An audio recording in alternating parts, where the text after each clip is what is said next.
لذنبي أستغفر الله يا سيدا حسن الحدينا هيا بغا عينينا الآن يا قيمة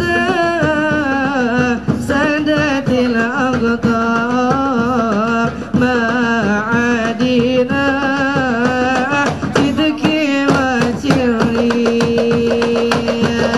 سيدي يا رسول الله يا من له عند الله إن المسيئين قد جاءوا لذنبي يستغفرون الله قم وبنا واكشف عنا يا سادتي هذه الأسرار وغمومتي لكم القناة من جملة الشر والبلوى يا سيدي يا رسول الله يا من له عند الله إن المسيئين قد جاءوا لذنبي يستغفرون الله اللهم صل وسلم وبارك Baik, terima kasih. Assalamualaikum warahmatullahi wabarakatuh. Nahmaduhu ta'ala wa nusolli ala rasulihil karim, amma ba'du. Terima kasih buat Bang Matar yang kayaknya nggak pantas untuk memuji saya. Jangan-jangan pujian itu celaan yang tertunda buat saya. Pada dasarnya sama seperti narasumber yang lain, saya juga kurang sehat. Cuma karena saya rakyat, jadi kalau batuk pilek masih belum dibilang sakit. Kalau sudah tidak bisa bangun, baru sakit namanya.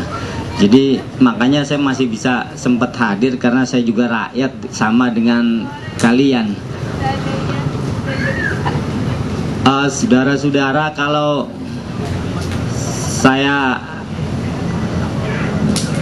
kita bicara tentang kerakyatan, pikiran saya kembali kepada masa-masa di mana kita melakukan pemilu.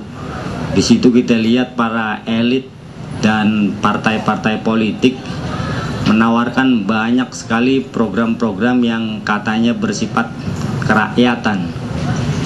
Dan saking seringnya ini dijajakan sehingga program tersebut sudah tidak lagi istimewa atau luar biasa buat kita. Bahkan dalam kenyataannya program ini lebih sering gagal atau dilakukan setengah-setengah.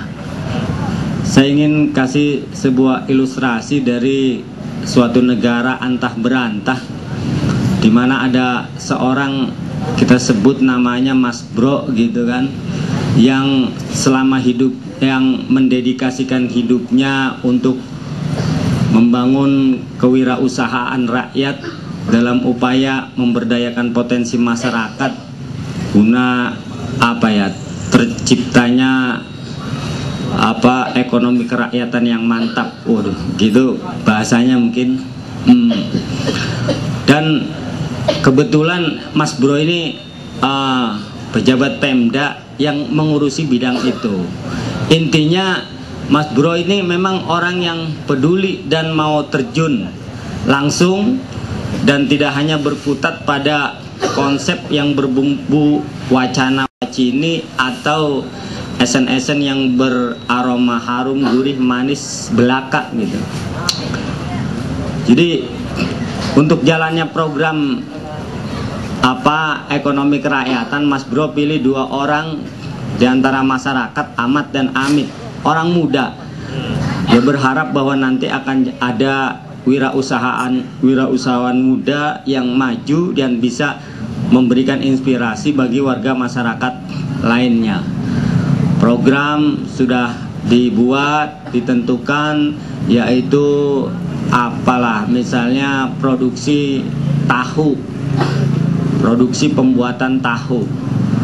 Si Ahmad dan Amit akan dikasih modal, lalu diberi pendampingan sampai usahanya sukses. Sudah ditetapkan, kasih modal, dikasih waktu seminggu oleh Mas Bro. Dia berharap orang muda tentu banyak kreativitas, banyak akal, banyak hal yang bisa dia gali untuk mencari seluk-beluk dari usaha yang akan dia kelola. Tapi begitu seminggu tidak ada kabar, ditanya si Ahmad dan Amit, gimana usaha kalian? Aduh Mas, kami bingung mau beli alatnya di mana ya, tolong kasih tahu. Karena dia perlu pendampingan, oke lah kata Mas Bro, nanti aku tunjukkan tempat penjualan alatnya, sekalian orangnya aja tak suruh kemari. Lalu setelah dipanggil, dipertemukan dengan mereka, terjadilah transaksi. Barang dikirim berikut dengan orang yang akan membantu mengoperasikan alat itu. Seminggu ditungguin, wah udah bisa dilihat nih hasilnya kan. Tapi seminggu kemudian dia datang lagi, waduh Mas kami bingung mau beli bahan bakunya di mana. Mas kasih tahu dong di mana kami bisa beli bahan baku. Oh ya, monggo. Aku carikan kalian tempat jual bahan baku. Dicarikan tempat jual bahan baku. Mereka beli. Setelah itu udah nggak ada alasan lagi nih buat mereka untuk tidak berhasil. Dan kenapa harus 2 orang? Karena diharapkan kalau satu mungkin nanti akan banyak hal yang terhambat sehingga program tidak berjalan. Setidaknya dengan 2 orang mereka bisa saling bersinergi sehingga apa yang diusahakan akan tercapai kan. 2 minggu lah aku kasih waktu kata Mas Bro kalian. Dia bisa lihat gimana usaha itu berkembang, pemasarannya gimana, ininya gimana, untungnya berapa gitu, dan hal-hal yang lain-lainnya. Lalu setelah 2 minggu Mas Bro ditelepon oleh Ahmad, Mas, aduh kami bingung memasarkannya, gimana ini barang udah jadi bingung, tolong dibantu. Kesel sih, kesel nih Mas Bro, kesel, marah. Tapi kalau dia nggak bantu, dia mau coba diemin, gimana? Sementara reputasi dia dipertaruhkan di sini. Akhirnya dikasih tahu, ini loh agen-agen, tempat-tempat yang bisa menampung tahu kalian. 2 minggu lah dia kasih waktu lagi. Dia berharap udah maju dong, sudah ada hasil yang bisa diharapkan. Begitu 2 minggu dia kunjungan ke pabrik tahu Ahmad dan Amit. Dilihat ada 2 orang tua yang lagi kerja. Wah, dalam hatinya hebat juga nih usaha, sudah maju. Mereka sudah bisa memperkerjakan orang lain. Berarti ada sedikit pengangguran yang mulai berkurang dengan usaha itu. Begitu ditanya, mana Ahmad dan Amit lagi nganter barang ya? Lalu jawab 2 orang tua yang lagi kerja itu, apa? Boro-boro nganter barang suruh tukang ojek gitu. Lah, lalu sekarang mereka berdua kemana? Paling-paling mereka lagi mancing di Kali Ciliwung gitu. Aduh kata Mas Bro, aduh jangan-jangan dia suruh juga anak-anak buat nempelin ikan di mata kailnya kan gitu. Artinya dari ilustrasi ini kita bisa menangkap bahwa lebih banyak gagalnya usaha yang disebut dengan ekonomi kerakyatan. Jadi mungkin menjadi wajar ketika kita plesetkan bahwa ini kerak untuk rakyat, tapi ada juga kan yang tidak doyan kerak. Nah, mungkin yang terbiasa kayak Ahmad dan Amit makan nasi ini kerak nggak mau. Jadi pengalaman selama ini kan mengajarkan kepada kita bahwa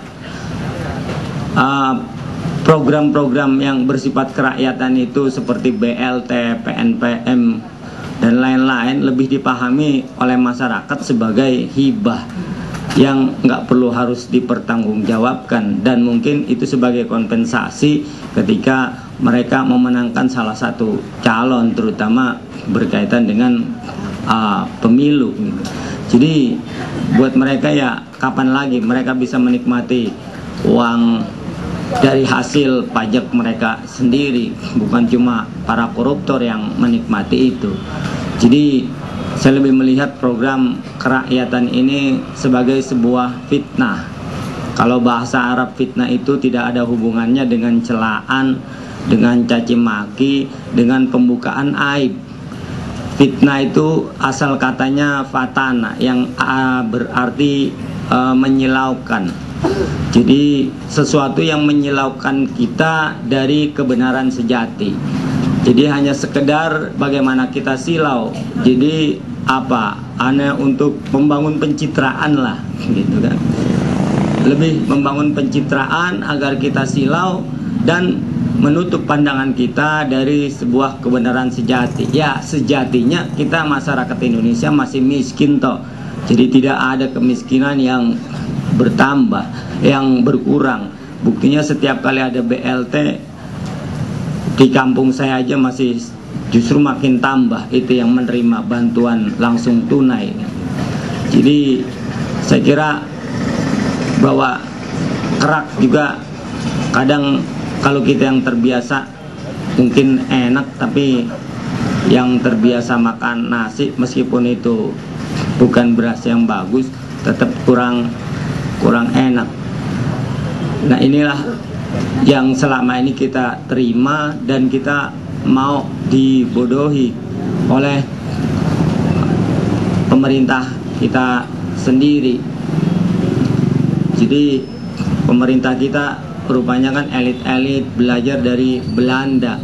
Bagaimana mereka ngerampok semiliar, dia kasih sumbangan kita 1 juta dan kita sudah senangnya naudzubillah. Woi hebat, itu orang baik ya gitu, orang pemurah gitu, itu orang dermawan. Padahal yang dia rampok dari kita itu lebih. Jadi kita bayar pajak tapi yang nikmatin mereka. Kalau kita bicara sejatinya kan yang namanya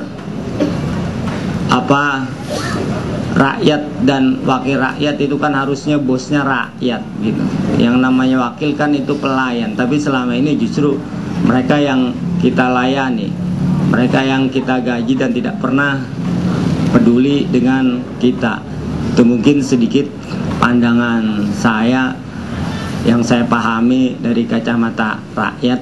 Bagaimana kita ini rakyat kalau masih menerima kerak mungkin masih enak, karena toh biar bagaimana kalau kita di pesantren lebih enak nasi itu kalau kita menanak nasi liwet itu lebih enak, keraknya itu biasanya pada berebut gitu. Jadi masih enak lah keraknya aja gitu. Tapi kita kayaknya boro-boro dapat keraknya, ada mungkin arangnya dari hasil pembakaran yang kita terima yang tidak ada manfaatnya apa-apa buat kita. Demikian. Baik, dengan ramuannya itu sangat indah saya kayak gitu. Bang Amin, silakan monggo untuk menyampaikan sesuatu. Terima kasih Bang Arya. Assalamualaikum warahmatullahi wabarakatuh. Sebelumnya saya ingin mengkoreksi dulu Bang Arya. Saya bukan dari KPK. Saya dulu memang pimpinan KPK yang pertama, tapi sudah nggak di KPK sudah 4 tahun lebih. Jadi saya rakyat jelata juga gitu. Terus kalau bicara korupsi itu gandengannya dengan kemiskinan. Karena gara-gara korupsi maka rakyat miskin gitu. Jadi kalau tidak ada korupsi, rakyat Indonesia tidak miskin karena terlalu besar yang dikorupsi.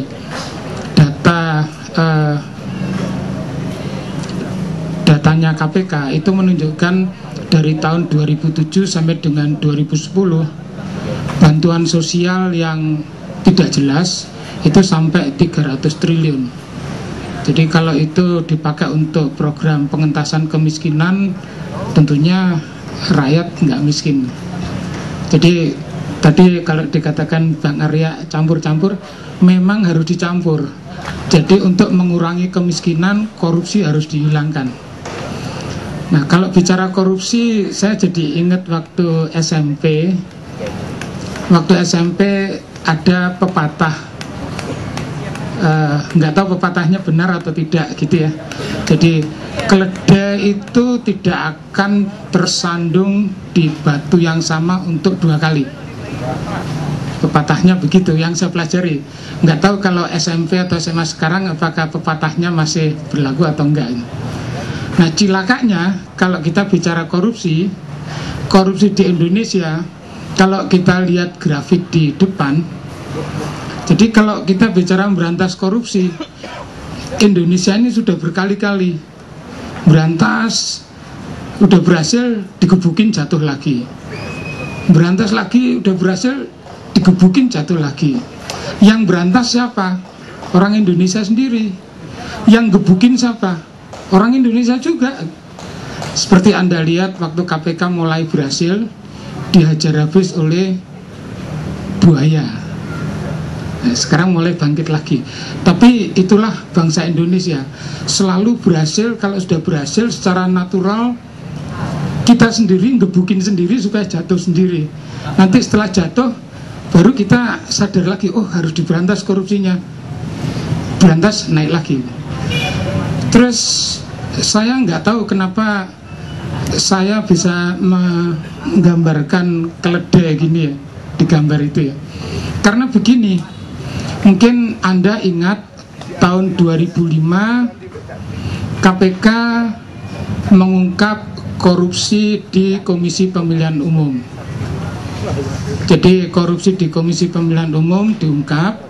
Jadi biaya-biaya logistik penyelenggaraan penyelenggaraan pemilu ternyata dikorupsi.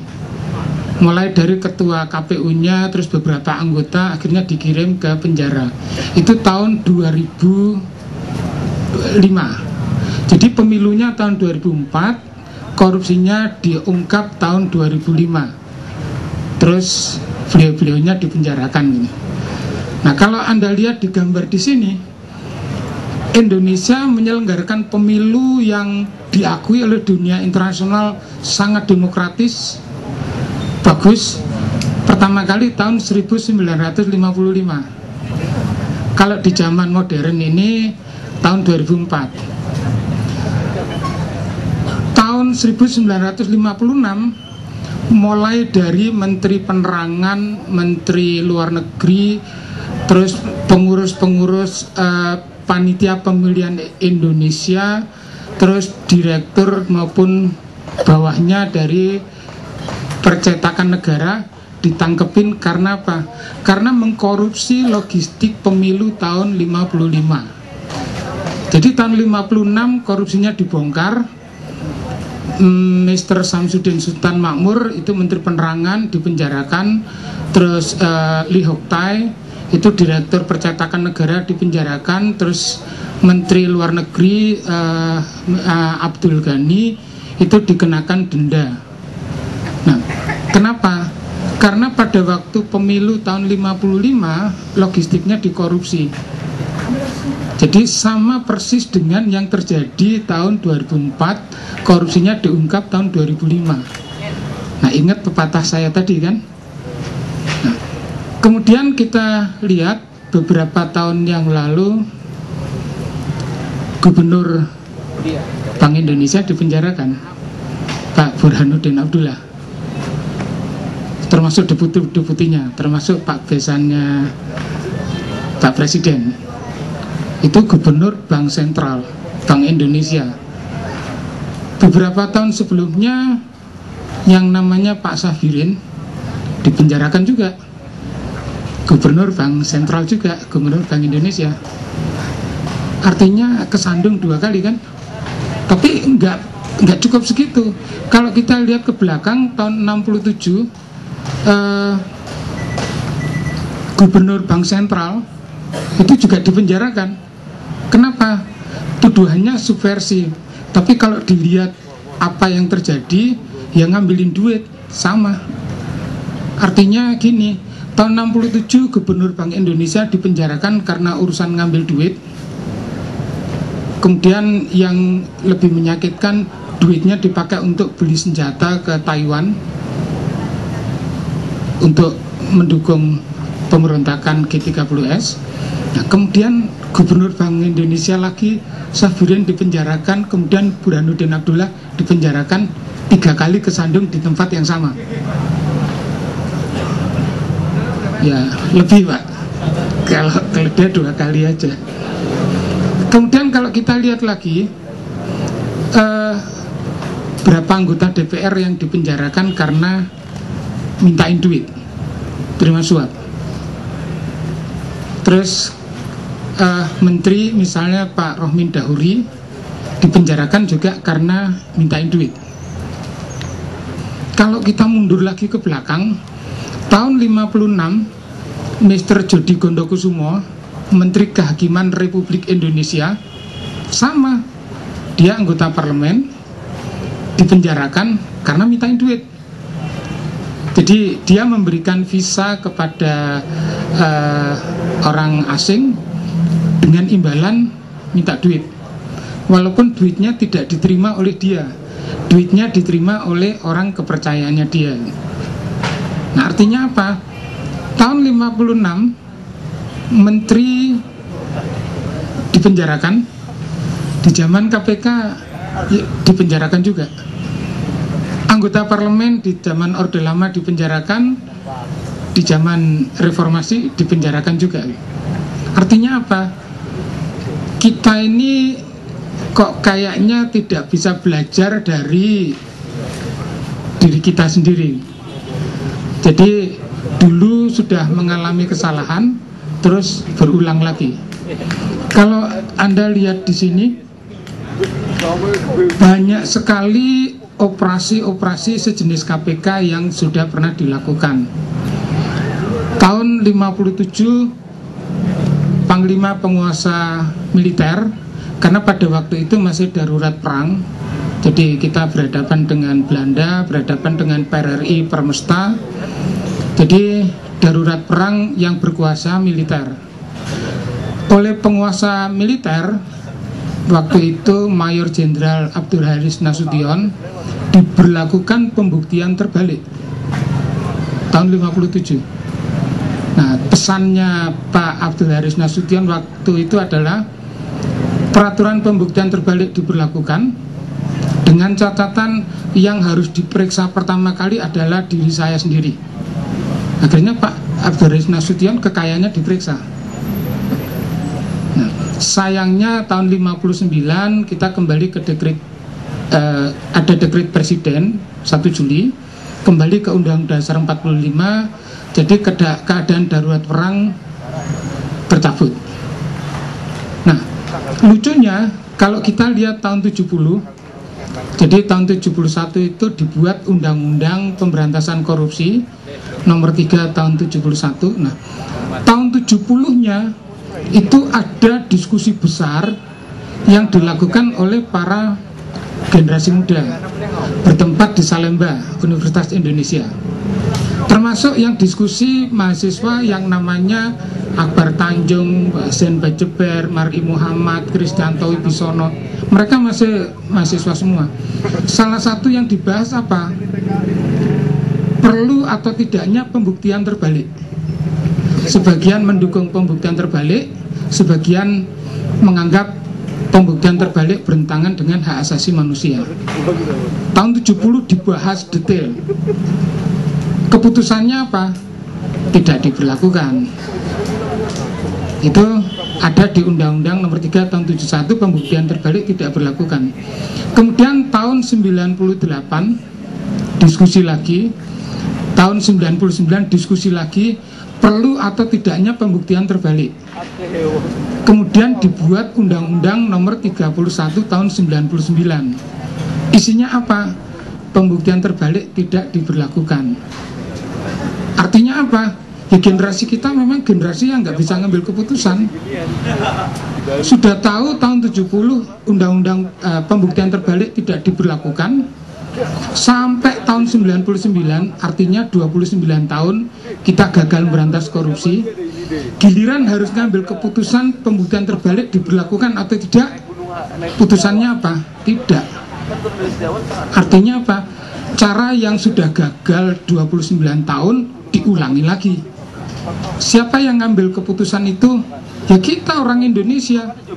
Itu tahun 99. Nah sekarang tahun 2011 mulai ada yang diskusi dan membicarakan perlu atau tidaknya pembuktian terbalik.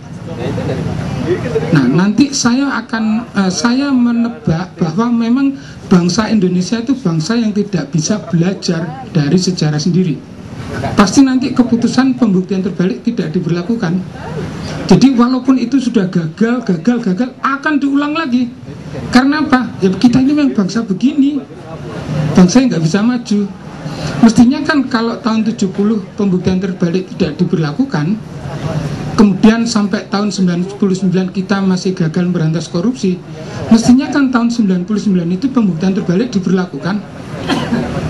Nah, ternyata tidak. Dan mestinya tahun 2011 ini kan 12 tahun waktu yang cukup panjang untuk belajar. Tahun 99 pembuktian terbalik tetap tidak diberlakukan. Tahun 2011 masih belum bisa berantas korupsi. Nah harusnya diberlakukan.